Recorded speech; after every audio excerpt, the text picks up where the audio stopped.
Assalamualaikum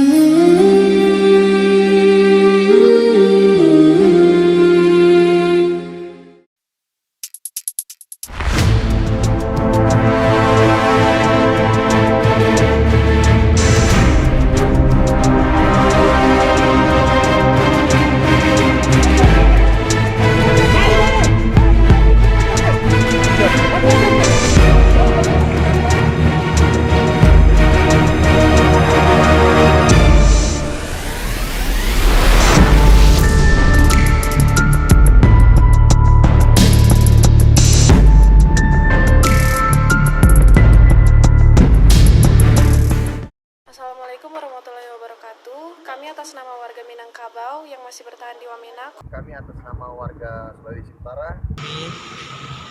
Atas nama warga Jawa. Kami warga Minangkabau korban Wamena tahun 2019 mengucapkan terima kasih kepada lembaga MMC atau Minangkabau Muslim CAR yang telah membantu kami, memperhatikan kami dari awal kejadian sampai awal tahun 2021.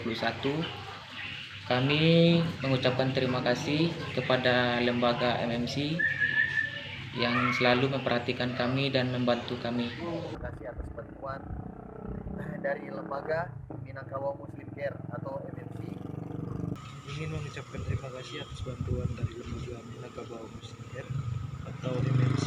Ucapkan terima kasih banyak atas bantuan dari lembaga Minangkabau Muslim Care yang sampai saat ini tahun 2021 masih memperhatikan dan membantu kami. Assalamualaikum warahmatullahi wabarakatuh. Kami dari Pondok Pesantren Al Istiqomah